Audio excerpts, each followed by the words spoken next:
Hello. If you were looking for a scare tonight, you've come to the right place. I'll be narrating an hour's worth of creepy horror stories that I found off of Reddit. So without further ado, These are their stories.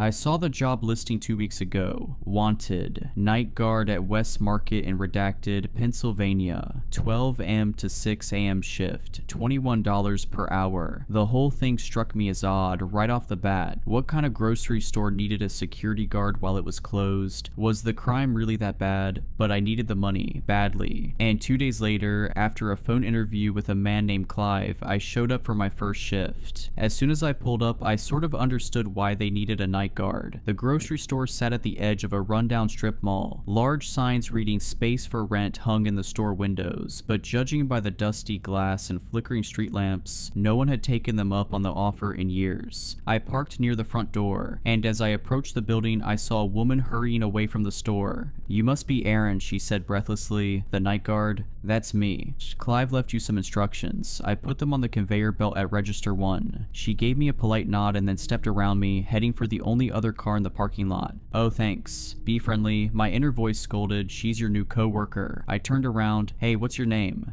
But she was already diving into the car. The door slammed, the car reeled out of the parking space, and then she was gone. So much for a new friend. I turned back towards the store. The parking lot was completely empty now, and the nearest streetlight was flickering with an odd, erratic rhythm. A cold wind swept in, whipping a crumpled paper bag across the parking lot. Well, here goes nothing. I stepped up to the store. The glass doors squeaked as they parted for me, and then I stepped inside. Despite its outward appearance, the store was actually pretty nice inside. Bright fluorescent lights shone from overhead. Jazzy music played from hidden speakers. I headed over to Register 1, where a folded piece of paper was waiting for me. I flipped it open and began to read. "Dear Aaron, welcome to the West family. We sincerely hope you enjoy your first shift. To help you, we've compiled a list of rules that should make your shift as easy as our fresh-baked apple pie. 1. As night guard, you are expected to patrol the store every half hour, making sure nothing is amiss. You may spend the rest of your time in the break room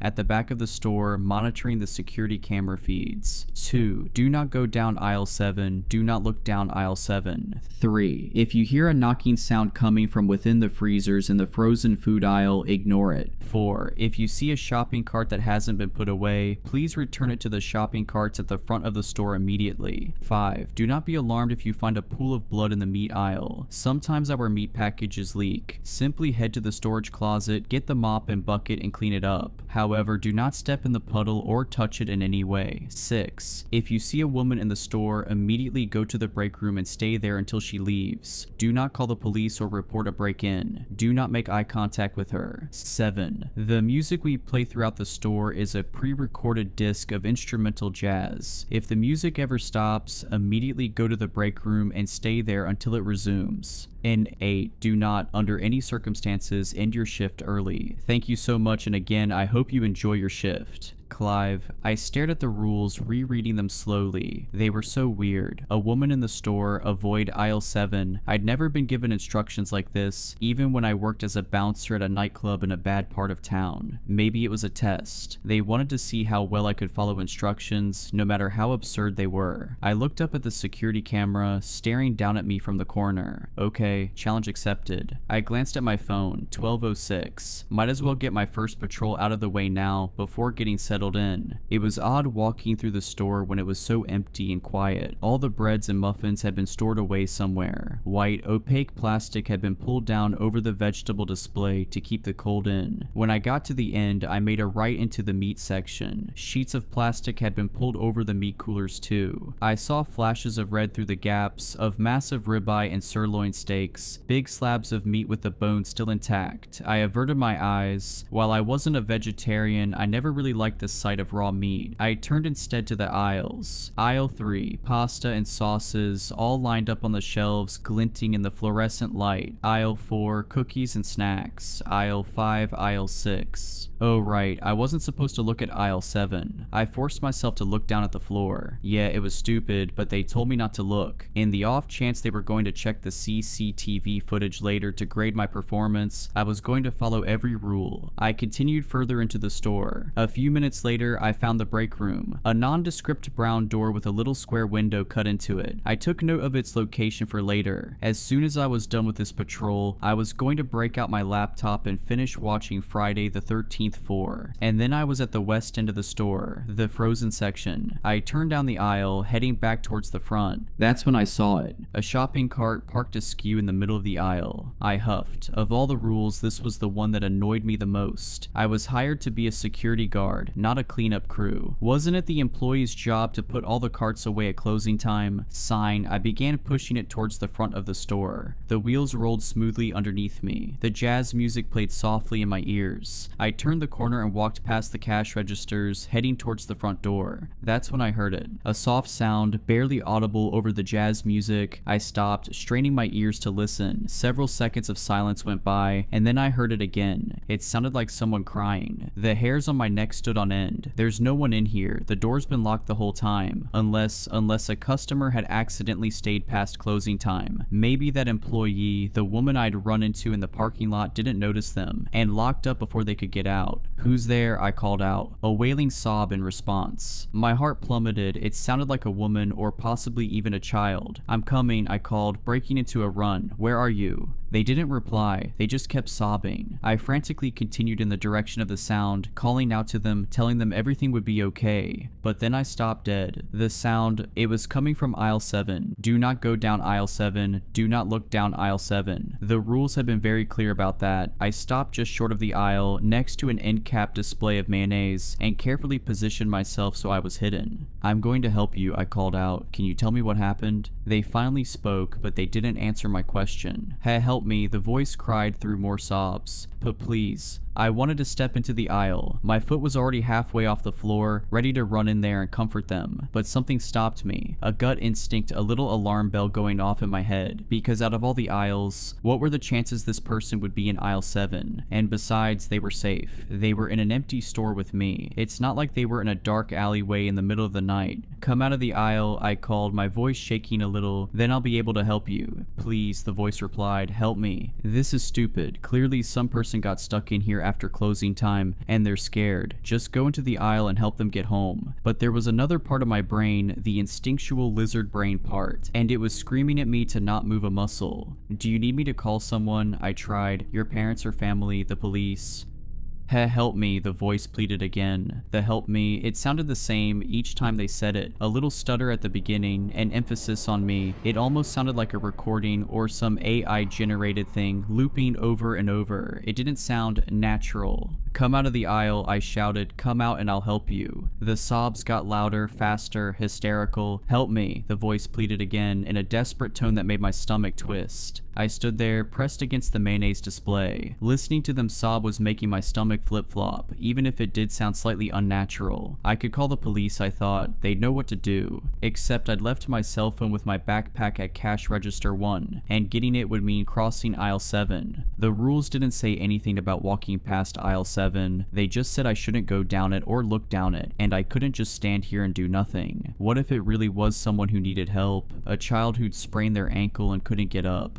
"Don't worry, I'm getting my phone and calling the police," I called out. Then I took a deep breath and stepped across the threshold of aisle 7 towards register 1. As soon as I took a step, the crying stopped. Just like that, violent sobbing, and then, in an instant, nothing. Like a switch had flipped. Then the footsteps started. Loud, slapping footsteps of someone running down the aisle. Way too large to be a child. Coming straight at me. My heart dropped. It's a trap. They're coming for me and I'm probably gonna die here. But as soon as I made it across the aisle, the sound stopped. All I heard were the soft jazz tunes playing through the speakers overhead. I hightailed it to the break room, completely forgetting about the cart I was supposed to return. The break room was small and cramped. The little square window in the door had been blacked out with construction paper from the inside. The only source of light came from the computer screen on the desk, displaying the security camera feeds. I scrolled through the feeds. I quickly noticed that none of them offered coverage of aisle 7. It seemed like the cameras were intentionally placed to avoid that aisle. After searching the grainy black and white video for anything to miss, I leaned back in the chair and closed my eyes. When I finally opened them again, it was almost 12:30. Time for my next patrol. I didn't want to go. I felt safe here, locked up in this little room. But I also knew I wouldn't be safe if I didn't listen to the rules. I shuddered, imagining what would have happened to me if I'd gone down aisle 7. If I hadn't listened. I pulled myself out of the seat and headed for the door. The store was completely silent. No hysterical sobbing or pounding footsteps. I started my patrol near the back, walking up aisle 17. Cans of food glinted on the shelves as I passed, but when I glanced at them, I didn't see any labels I recognized. No chef ravioli or giant green men, just generically labeled cans of meat stew. In fact, all the aisle had was meat stew, the same cans over and over and over. I reached the end and turned right towards the front of the store, and that's when I realized that I had already broken one of the rules. The cart. I hadn't returned it. It wasn't where I'd left it. Instead of haphazardly parked near aisle 7, it sat next to one of the cash registers, like some ghost man was checking out his groceries. I paused for a second, hands hovering above the handle. Then I grabbed it and headed towards the door. Outside, the parking lot was pitch black, not a single street lamp. The shopping carts are only a few feet from the door, I told myself. Just go in and out, it'll take 2 seconds. I did it as quickly as possible. I ran into the darkness, slammed the shopping cart into the row, and dashed back inside. Then I shut the doors and clicked the lock. Okay, that wasn't too bad, I said to myself, letting out a sigh of relief. For a second, I reveled in the peace of the store, the silence, the safety of being locked inside with no one else with me. But then I stopped. The silence. Oh no, the jazz music wasn't playing. How long had it been off? I'd been so preoccupied with returning the cart, I wasn't even paying attention. I broke into a sprint towards the back of the store, cookies and snacks flashing by me. Then I swerved right and sprinted into the break room. I pulled out the list of rules and read them over again. Do not, under any circumstances, end your shift early. Why did he write that? Was it just because he didn't want anyone flaking out on him? Or if I left early, would some horrible fate befall me? Because I really wanted to leave. I opened my backpack, pulled out the soda I'd brought and popped it open, took a sip, scrolled through the security feed. 5 more hours. The next 4 patrols went fairly well. The rules didn't say how long they had to be, so every 30 minutes I sprinted a lap around the store as fast as I could. The whole thing only took about a minute. Then, for the other 29, I locked myself in the break room. On the second patrol, I heard knocking as I ran down the freezer aisle. It started as light tapping across the glass, then crescendoed into loud thumps, like someone was slamming their palms against the glass doors. As per the rules, I ignored it. I just kept running until I made it back to the break room. On the last patrol, the music had cut out again, so I quickly detoured and got to the break room as quickly as I could, the silence ringing in my ears. And now here I was in the break room with 3 hours left. I stared at my phone's clock, ticking slowly towards 3 a.m. I stood up, shaking out my nervous energy, preparing myself to sprint. I'd been a runner back in high school, but in the past 10 years I'd gotten way out of shape. The last patrol had left me panting and breathless, legs aching. My hand closed around the doorknob. My heart hammered in my chest. 3, 2, 1, go. I wrenched the door open and shot out into the store, but I didn't get very far because there was an enormous pool of blood on the floor. I froze, all the air sucked out of my lungs. I stared at the blood shining in the fluorescent lights. The rules said to clean it up, but that would take at least 10 minutes. I wasn't safe out here. I swallowed. Then I hurried to the supply closet, got a mop and a bucket, and started cleaning as fast as I could. The job was messy. I slid the mop through the blood, then dunked it in the bucket, rinsed and repeated, the soapy water-tinged red. A few times it splashed up and almost landed on me, but I did it. I cleaned it all up without touching a drop. Unfortunately, by the time I was finished, it was 3:27. Time for my next patrol. I was too tired to run, so I settled for a brisk walk around the store. I headed up through the frozen food. I noticed now there were handprints on the glass doors. Handprints of all sizes, tilted and smudged, except the proportions looked all wrong, with fingers that were too long, too thin. I averted my eyes and kept going. 2.5 more hours. My footsteps clicked against the tile floor. The jazz was starting to grate on my nerves. I must have heard the same looping saxophone melody 20 times now. It made me want to punch something. Sighing, I continued towards the produce section, briskly walking past the aisles. Then I stopped. Something caught my eye in one of the aisles. I backed up and took a better look. Someone was standing in aisle 9. A woman. She wore a blue linen dress and black high heels. Long black hair cascaded down her back, almost to her waist. She faced away from me, standing still, her thin white arms hanging walking limply at her sides. In her hand was a basket filled with cuts of raw meat. The rule echoed in my head: if you see a woman in the store, immediately go to the break room. Do not make eye contact with her. I slowly backed up as quietly as I possibly could. Then I started down the next aisle towards the break room. Click, click, click. I heard her footsteps echo against the tile. I hurried my pace towards the break room, but then I stopped. Her footsteps weren't coming from behind me. They were coming from in front of me. I averted my eyes to the floor, just as I saw two black high-heeled shoes step into the aisle. I stared at the floor. Do not make eye contact with her. Do not make eye contact with her. The words repeated over and over in my head, but I had to get to the break room and she was standing in my way. All I could see were her shiny, high-heeled shoes, and the little drops of blood that leaked out of the meat packages in her basket, staining the floor. I backed up. That was the only way I could go. I kept my eyes on the floor, careful not to look up, but she was following me. Click, click. For every step I took, I saw a shiny black heel come into view, attached to a thin white calf extend, keeping time with me. I quickened my pace, so did she. Click, click, click. I wheeled around and broke into a sprint. Click, click, click.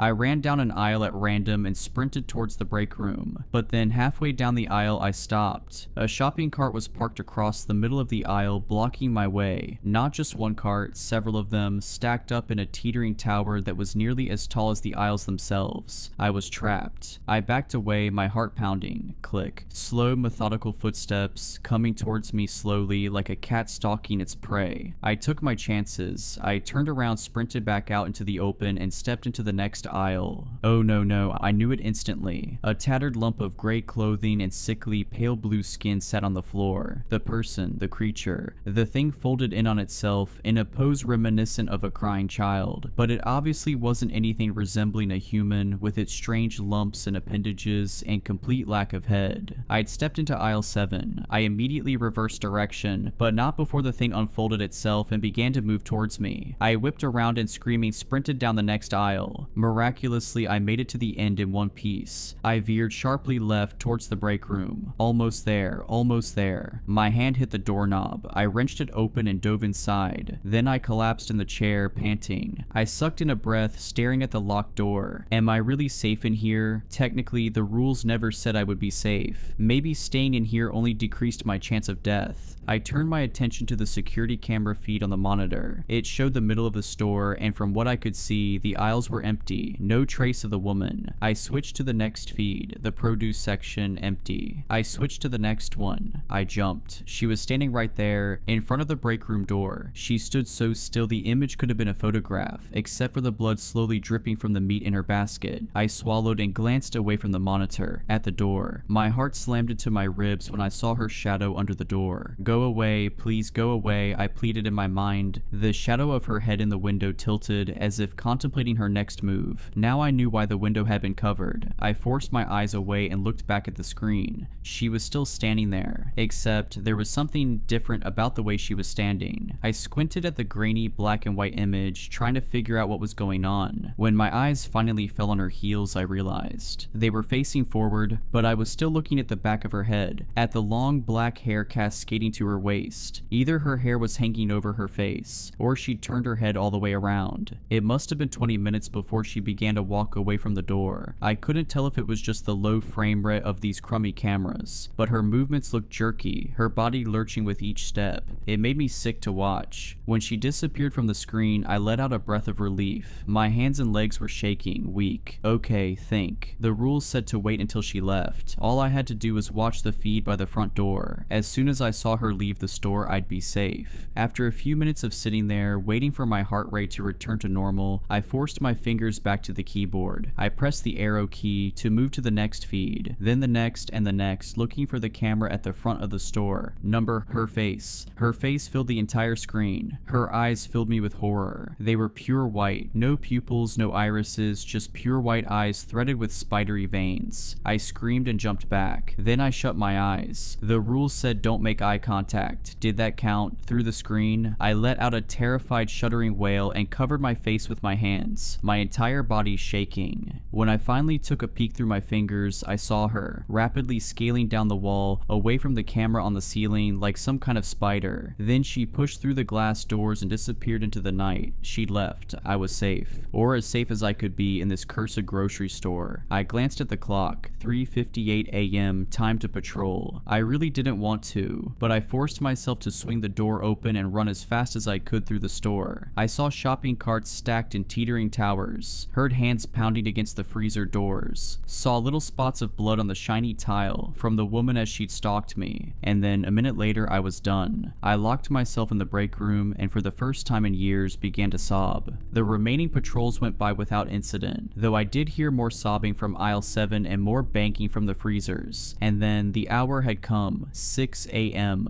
My heart soared at the sight of the pink dawn sky through the glass doors. I was safe, I was free. When I glanced out into the parking lot, I saw a few cars pulling in, disgruntled, groggy employees clutching coffees heading towards me. As soon as the first one came in, I flew out of the store, ran to my car, and got out of there as fast as I could. I had never felt such relief, such happiness. I felt like a new man. All of my problems, even my financial ones, seemed dwarfed by what I just endured. When I pulled onto the main road, I rolled down my windows and flicked on the radio. But it wasn't my usual classic rock station that blared through the speakers. Instead, I heard the upbeat tune of a saxophone. And as I listened to that horrible looping melody, I realized that my days as a night guard for West Market may not be over yet. I can barely remember what life was like before we found the game that June night. We were 6 high school kids bored out of our minds, trying our best to fill the void. Most of us had part-time summer jobs, but we were hesitant to spend money on anything. We all hoped to save for college. After what felt like hours going back and forth on deciding what to do for the day, we took a walk around our suburban neighborhood. It was the end of a yard sale day and most people were packing up and heading inside. A few people still remained outside eager to sell. We didn't really have the intention to buy anything, but I still combed through the last pieces of used crap people set out. I always think I'm going to find some kind of amazing treasure, but always end up questioning my purchases hours later. I found myself digging through a shoebox full of old board games. I thought I might be able to find a new game for all of us to play. I also figured since it was the end of the day, I might get it for super cheap. At first, I only saw games that looked in too bad of shape to even buy. That, or it was a game I knew my friends wouldn't want to play. I've always been a board game fan, but not so much my friends. I had to beg them for months to play D&D with me, and they were only willing to play it for my birthday. I'm always trying to find new games that might interest them. I was ready to give up, but then I saw a game at the bottom that I'd never heard of. Tasks with Friends with the tagline, "The game you and your friends will never want to put down." The box looked colorful and pretty worn out, but not so bad that we couldn't play with it. It just looked well loved. I tried to open it up, but the sides were taped down.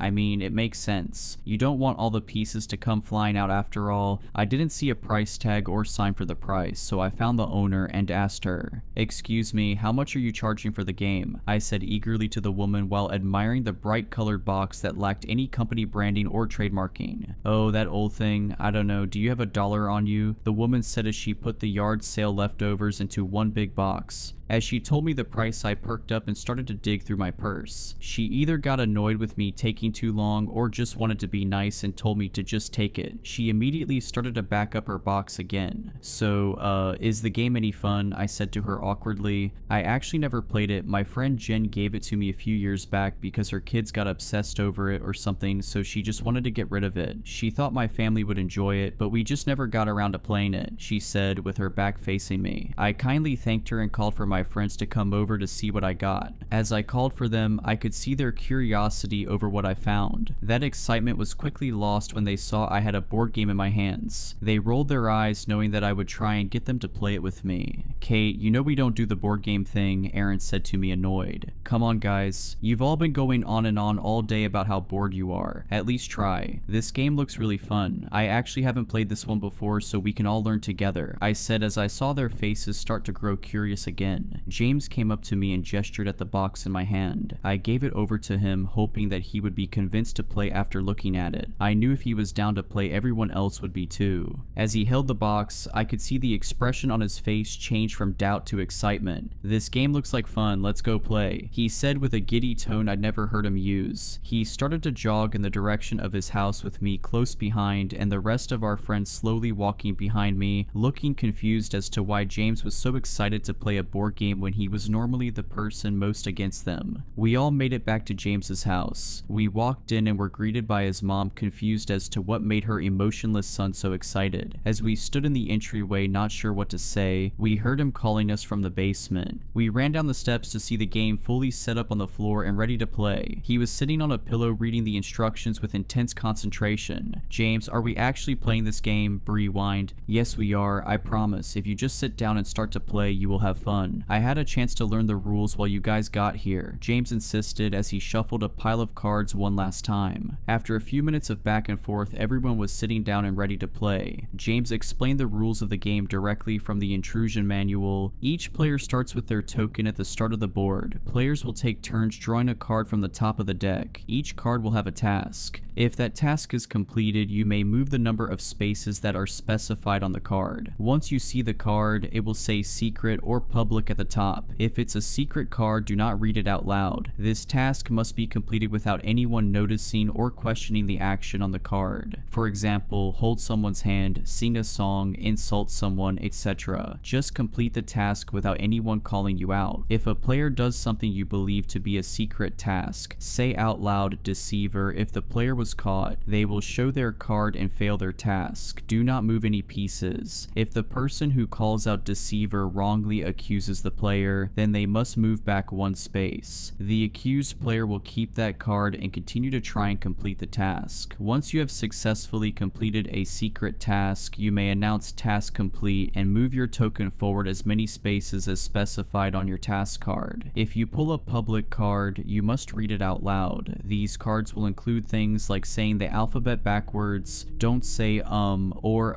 until your next turn, singing a karaoke song, playing dead for 1 minute, etc. Some cards have time limits and specific instructions. Every card will clearly state the task. The player who gets their token to the end of the board wins. The game will start with the player who lied last drawing a card. Take turns drawing one card at a time, with the person to your right going next. Have fun. James folded the paper instructions up and sat them by his side, asking if anyone had questions. No one said anything. It seemed like they all understood the game fine. Or maybe they just didn't care yet. "Alright, let's get the game started," James proclaimed, but was met with blank stares. "Come on guys, I just read the rules. You should know how the game starts. We have to start with who lied last." Everyone remained silent. No one wanted to say their last lie. "This is so dumb, I guess I'll go. I told my mom that Henry wasn't hanging out with us when I left the house. There, I'll go first," Bree blurted out as she leaned forward to grab a card. As she looked at it, she rolled her eyes. "This is so dumb. Why are we playing this game?"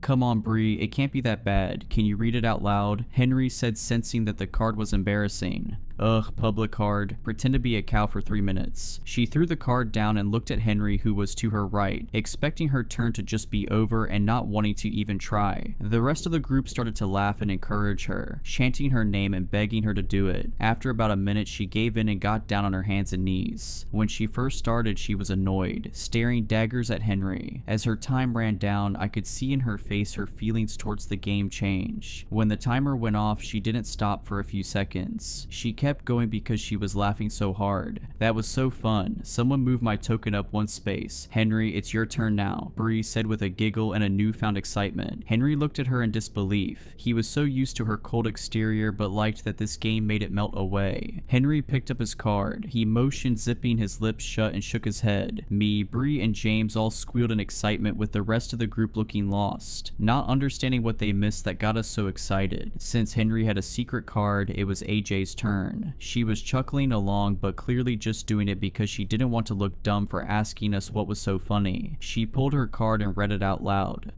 It's a public card, she said with a dry tone, trying to gauge the room and observe everyone else as they celebrated her public card. It says I have to do jumping jacks until my next turn. As she stood up, everyone in the room cheered her on except for Aaron. As she got to her feet, she paused and looked over at Aaron. I can imagine he felt like the only sane person in the room and wasn't sure what was going on. After a second of hesitation, she started her jumping jacks. Aaron looked around at us, eyeing him down desperately, waiting for him to read his card. By the time he finally picked up his card, AJ had started to laugh while doing her jumping jacks. Sorry, it's a secret card, Aaron said nervously as everyone wiggled with happiness. Well, looks like it's my turn, I said as I leaned forward but was cut off by Henry quickly standing to his feet and lunging towards AJ, tackling her to the ground, interrupting her jumping jacks and making a loud thump as they hit the ground. Henry, what the hell are you doing? What's wrong with you? Aaron yelled in a serious tone that turned into him trying not to laugh by the end of the sentence. I'm calling a deceiver on that tackle, Henry, Bree stated with a laugh. Okay, you got me, Henry said while still laying on AJ from his tackle. They both smiled over the event even though it clearly hurt when they hit the floor. But you have to admit that one was tricky. I tried to start my turn again but was interrupted by Aaron. Ha, task completed. I yelled at Henry and didn't get caught. I get to move 2 spaces, he said as he smugly moved his token 2 spaces on the game board. We kept playing the game for hours. We finished the first game and everyone wanted to play again, and again, and again. I looked around at them in disbelief. It felt impossible that all my friends were enjoying a board game. It was a dream come true. After years of begging, finally. Normally at hangouts like this by 10 p.m., Bree and Henry would wander off to make out in some closet, AJ goes home to sleep, and Aaron, James, and I are left to awkwardly try and find something to do with just the 3 of us. It got to be 2 a.m. and we were either exhausted or our parents calling us telling us to come home or we would be in serious trouble. We all went back to our houses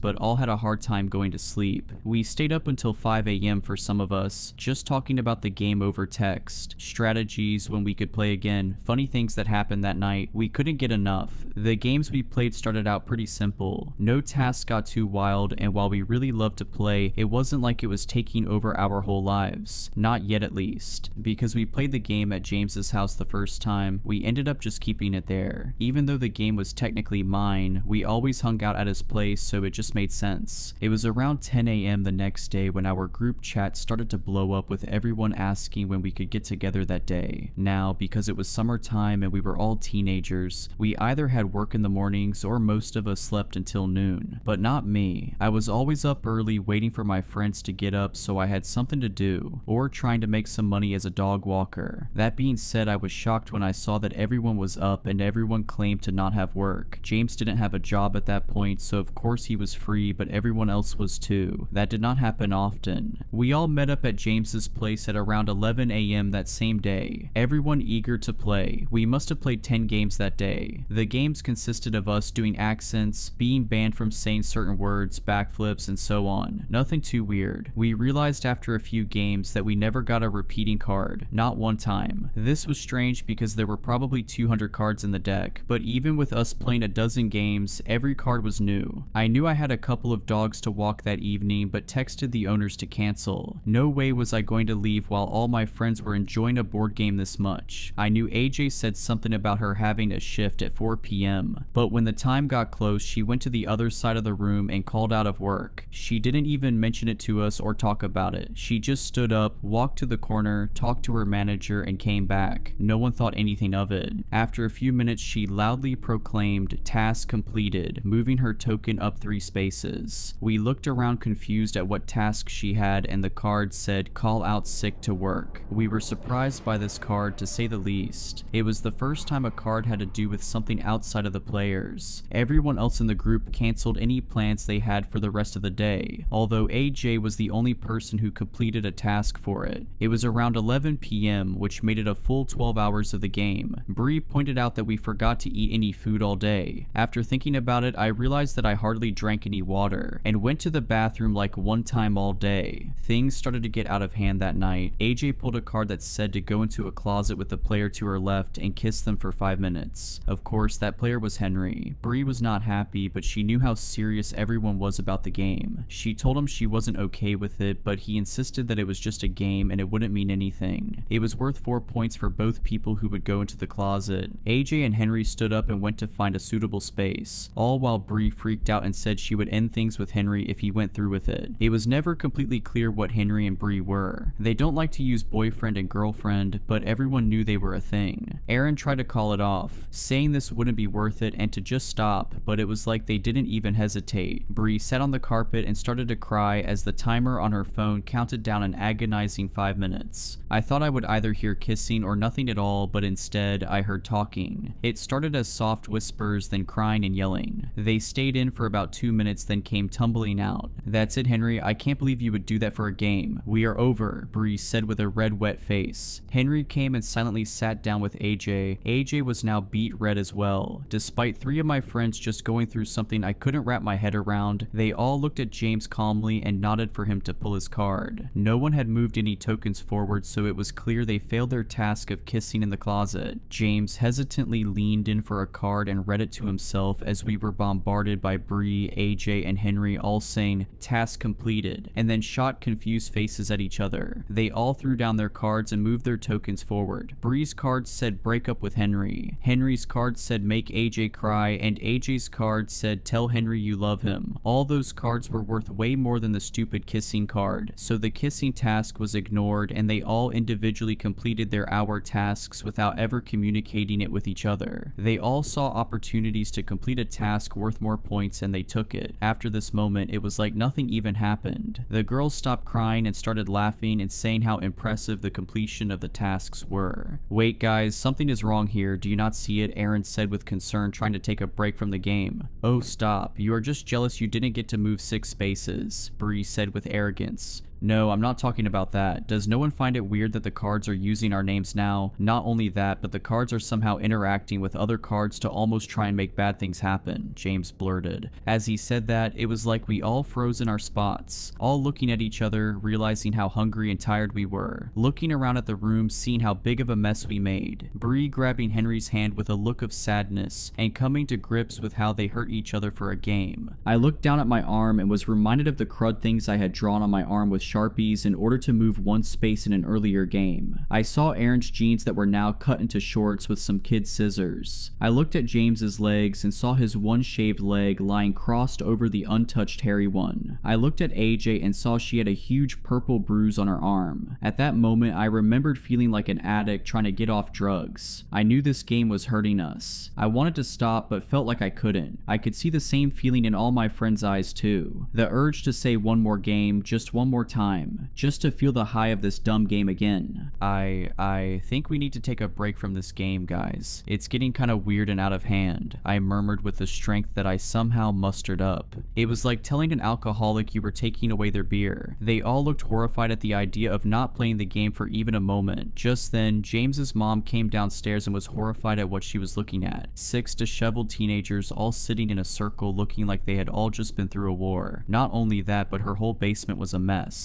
"James, what the hell happened to your leg? Are you all playing that dumb game again? I can't believe this. Everyone out of my house. James, you are grounded," his mom shouted with rage in her voice. We all ran out of his house, not saying a word to each other, just trying to get home and get some food. As I sat in my kitchen with my long sleeve sweatshirt covering my now inked up arm, I tried to eat a sandwich I made myself. I was starving. I could feel and hear my stomach growling, but my need to play the game was so much stronger. So strong I didn't even want to eat. I sat at my dining room table staring at that sandwich for what felt like an eternity, telling myself that I needed to eat and I'd feel better if I did, but somehow the thought of the game was taking up all my energy. I was holding back the urge to text my friends. It took every ounce of self-control I had left. I felt my phone buzz in my pocket and I involuntarily grabbed my phone so fast it was in my hand before I could even think about it. It was James in our group chat. Hey guys, so do you think that was a long enough break? I think I can find where my mom put the game and bring it to that old treehouse back behind Mr. Baker's house. I couldn't hold back anymore, I had to play again. Before I knew it, I was sneaking out of my house trying to remember where the old treehouse was. As I ran through the neighborhood, my phone lit up with texts from my friends saying they were on their way. After running around for a while, I found the treehouse. I couldn't believe I had such a hard time finding it considering how much time a few of us used to spend in it during middle school. I could hear all their voices sounding annoyed as I was the last one to get there. I climbed up the old wooden ladder to find all my friends sitting in a perfect circle, barely able to see the board or each other. It was around this time something strange happened within the game. It wasn't about winning the game necessarily, it was about playing as many games as possible and completing as many tasks as we could. If anyone won a game or finished a task, everyone felt a high, not just the winner. Because of this, players stopped calling each other out for trying to complete secret tasks, so people stopped being so secretive to complete secret tasks. They still kept them a secret because it was a rule of the game, just no one called them out. This made us all more ruthless. I sat down on the hardwood in between Bree and James. Our next game began. AJ drew a card first and it was a secret card. She didn't seem giddy, she looked flushed and scared. In fact, it felt like the mood had shifted with everyone. We weren't laughing our butts off anymore, we were terrified to stop playing. It was something in our guts that made us have to play, like a virus growing in us, desperately trying to get out. Next, Aaron drew a card and read it out loud. Hold your breath for 5 minutes, he whispered with confusion. How am I supposed to do that, he said, trying to not get worried. It's not that the card was all that bad, it's that he knew he would stop at nothing to make it happen. He told us to keep playing the game while he did it and got a timer up on his phone. He took a few deep breaths, then held his nose shut and became extremely focused, not making eye contact with anyone. Next, it was James's turn. He had a secret card and didn't show much emotion towards it. Next, Bree nervously took a card and yet again, it was a secret card. In fact, we all drew a secret card until it was Aaron's turn again. It had been about 45 seconds and he was really focusing and we didn't want to make him draw a card while trying to finish his task. As we sat and watched our friend become more and more red from holding his breath, we found ourselves in complete silence. Other than the wind weaving its way through the trees outside and the soft sound of crickets in the distance, we all just stared at each other, terrified of what was on those secret cards. I knew I had to use every little bit of self-control I had left in my body to not try and complete the task on my card. I was betting that's why everyone was being so quiet. They all had tasks that they didn't want to do but felt the uncontrollable urge to do it. My card said that I needed to remove one of James's fingers by any means necessary. It was worth 10 points. I couldn't believe I wanted to complete it so badly, but I was frozen figuring out how to do it. As I stared at him, I noticed he was looking over at Bree. I figured that his card had something to do with her. It seemed like everyone was fixated on someone else. I glanced down at the timer Aaron had and I was amazed to see he had been holding his breath for almost 2 minutes. Just as I was about to comment on it, chaos broke loose, everyone jumping onto someone else, making it one big pile of people viciously grabbing each other. I didn't read their cards myself, but it was clear by their actions what their tasks were. Of course, as you know, I was going for James's fingers, but James's was ripping at Bree's ear, Bree was pulling Henry's hair out, Henry was tearing at AJ's neck, and AJ was trying to open my mouth to get my tongue. For a solid 30 seconds, we were all attaching each other when Aaron passed out from holding his breath. This seemed to snap us out of our trance for a bit. We ran over to our friend and checked his pulse. After we realized he was still breathing, we got lost in the game again and all jumped on each other to keep brutalizing one another. Just as I got my teeth around James's pinky finger, we saw a bright flashlight coming through the cracks in the treehouse and froze. A police officer popped his head through the bottom entrance to the treehouse and looked at us in horror. He saw Aaron out cold in the corner alone with the rest of us in a pile of blood and ripped out hair. The officer grabbed us one by one and practically threw us to the ground where another officer put us each in handcuffs. We had hours and hours of questioning that night, but we were all released by sunrise. No one was badly injured, just a lot of cuts, bruises, and a few patches of hair missing. Even Aaron was okay. Honestly, Aaron made it out in the best shape. We all got grounded for the rest of the summer. All the parents agreed that we needed to stop spending time together because they insisted on us having some beef between us all. None of us mentioned the board game was at the treehouse that night because we didn't want them to take it away from us. We knew we had to play it again. However, they caught on to it and banned us from ever playing it again. We spent the next 3 weeks of summer miserable. Each one of us tried to fill the hunger to play the game by playing other board games or attempting to remake it, but it wasn't the same. It was the night before school started started and I got a message from James through Skype. Our parents banned us from talking to each other, but it seemed my parents and James's parents forgot about Skype. He told me I had to come over right now. I managed to hop out my window and ran for James's house. I got to his house in what felt like record time and jumped down the fire escape to the basement. There I saw the rest of my friends all sitting by the fireplace weeping. As I got closer, I saw they were covered in ash. I saw tiny little bits of what was left of the game lying out on the ground. She burned it, my mom burned it, James said in between tears. Everyone was desperately trying to find any pieces that were left of our precious game. Some of them rubbed the ashes of the game on their faces and arms to try and feel something again. As I watched them, I saw something in the corner of my eye. I looked over to our normal hangout area and saw it. I saw the board game sitting out, not just the box, but the whole game was out and ready to play.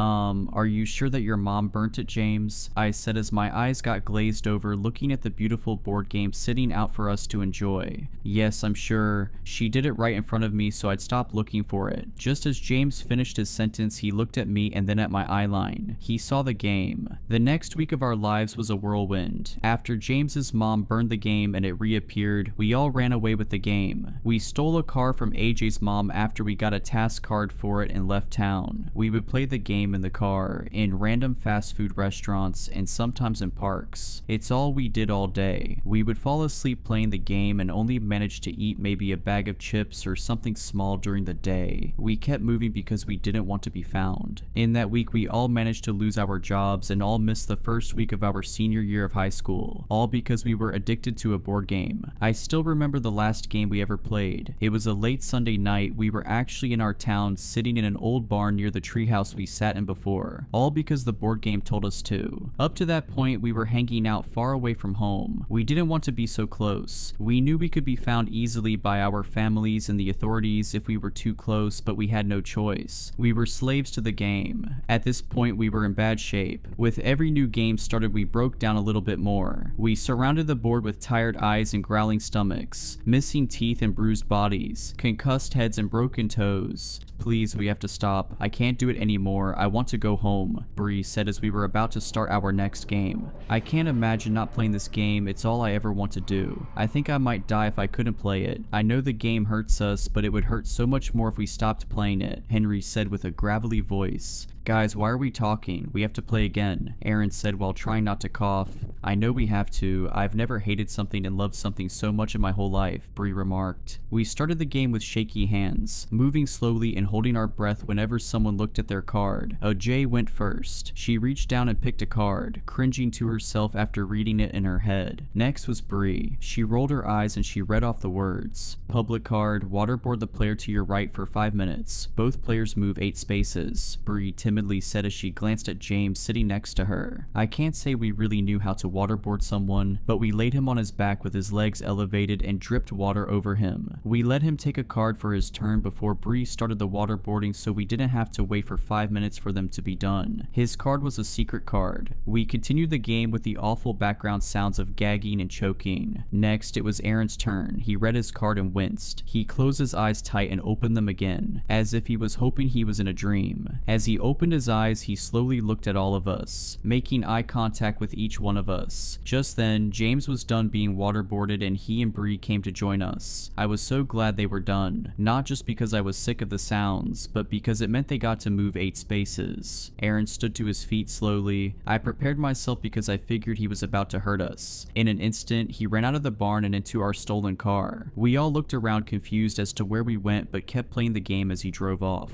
Next, it was my turn. Public card, jump off the roof of the barn, 9 points. I said out loud nervously. Henry and AJ jumped up and started to walk outside, not even questioning if I would do it or not. They weren't wrong in the assumption. Before I could even think, I was on my feet trying to find a way up to the roof. I found my way to the top of the 10-foot tall building. I took a deep breath and leaped off and was met with a hard thump as I hit the ground. I felt a gut-wrenching pain in my right ankle as I landed. I knew I broke it. I had no doubt in my mind. I was thrashing in pain, grabbing grabbing my ankle as my friends dragged me back into the barn. We knew we had to keep playing. Next, Henry took a card. He picked it from the pile with his eyes closed and brought it to his face while peeking just enough to see the words on the card, then closed his eyes again, trying to pretend he never read the words in the first place. Next, AJ took a card. Even though it was a secret card, I knew it was about me. She glanced down at my ankle right after her eyes left the card. Just as James was reaching for his card, we saw Aaron walk back into the barn. We all sat in shock as his silhouette became clear and vivid in the doorway. Blood trickled down his arms and hands, dripping on the dirt as we all stared at each other. His eyes were blank at first, but then turned to pain. We watched him as he walked from the doorway to the game board, blood dripping on the game as he moved his token 30 spaces. Aaron, what have you done? 30 spaces? AJ muttered in fear. James, I'm so sorry I had to. Aaron whimpered as sat in the dirt with his secret task card crinkled in his bloodied fist. Tell me what you did right now. What the hell does your card say? Show us, James yelled as he stood to his feet. Just as James was about to jump onto Aaron, Henry reached into his pocket and pulled out some matches we used to start small campfires while we had been on the run. We all stood still waiting to see what he was about to do as he lit 3 matches and threw them into the nearby hay bales, igniting the whole inside of the barn. Without hesitation, AJ saw the opportunity and stomped on my ankle as hard as she could. If it wasn't broken before, it sure was now. I looked down at it to see it now bent sideways. She then stomped on my other ankle, not breaking it but making it so I couldn't walk. She moved her token 12 spaces. Even though I was in agony from the pain, I still felt such an intense high from her moving so many spaces. Aaron dropped his card in the midst of everything happening. James fell to his feet to see the card and started to weep as he read it out loud. Secret card, kill James's mom, move 30 spaces, he said with anger bubbling up. I can't believe you would do that for a dumb game. But how could you do this to me?